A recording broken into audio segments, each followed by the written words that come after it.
ගෙදරි දම් වර්කවුට් කළා මෙන්න මෙයා වගේ බඩත් අඩු කරගෙන ඇගත් හැඩ කරගන්න කැමති නම් මේ වීඩියෝ එක ඉවර වෙනකම් බලන්න ඕනේ.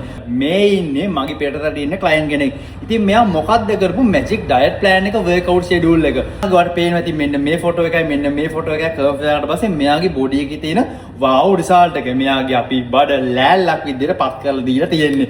ඉතින් ඒක සේව් කරලා තියාගන්න. ඔයාගේ යාළුවන්ටත් බලන්න මේ වීඩියෝ එක ෂෙයා කරන් ගිහලා රීපෝස්ට් කරන් ගිහලා කමෙන්ට් එකක් දායන්න. ඉතින් මෙයා ගොඩක් බිසි ලයිෆ් එකක් ගෙවන්නේ මෙයා රටේ ඉන්න නිසා. ඉතින් ඒ නිසා මෙයාගේම ටයිමින් වලට ගැලපෙන මෙයාටම කස්ටමයිස් කරපු අපි ඩයට් ප්ලෑන් එකක් මෙයාට ලස්සන හදලා දීලා තියෙන්නේ. මෙයාගේ දවස් 3ක් හෝම් වර්කවුට් තමයි කරන්නේ. ඉතින් ඔයාලට පේනවා ඇති මෙයා මුලින්ම වර්කවුට් කරන ළමයි වතුර බෝතල් දෙකකින් තමයි මෙයා වර්කවුට් එක ફોකස් කරලා තියෙන්නේ. ඊට පස්සේ මෙයාට කාඩියෝයි අපි වෝටර් බෝටල් එක්සර්සයිස් ඔක්කොම මික්ස් කරලා මෙයාටම ගැලපෙන විදිහට අපි හදලා දීලා තියෙන්නේ. එයා වගේම ඔයාටත් පුළුවන් ඔයා ලංකාවේ හිටියත් ඔයා පිටරට හිටියත් ඔයා ලෝකේ කොහෙම හිටියත් දැන් ඔයාට ඩයට් ප්ලෑන් එකක් වර්කවුට් එකක් ගන්නවා. ඉතින් ඔයාට ලොකු දෙයක් කරන්නේ මගේ බයෝ එකේ තියෙන WhatsApp අංකේ ඔයා දැම්ම මැසේජ් එකක් දාන්න දැම්ම කෝල් එකක් දාන්න WhatsApp වලින්. ඉතින් අපි තව ලස්සන ට්‍රාන්ස්ෆෝමේෂන්ස් ගොඩකින් හම්බෙමු. මම ෆිට්නස් for gym එකේ හෙඩ් කෝච් සචින් නිමේෂ්. ඉතින් නියුට්‍රිෂන් ටිප්ස් සහ වීඩියෝස් බලන්න ෆලෝ කරන්න අමතක කරන්නත් එපා.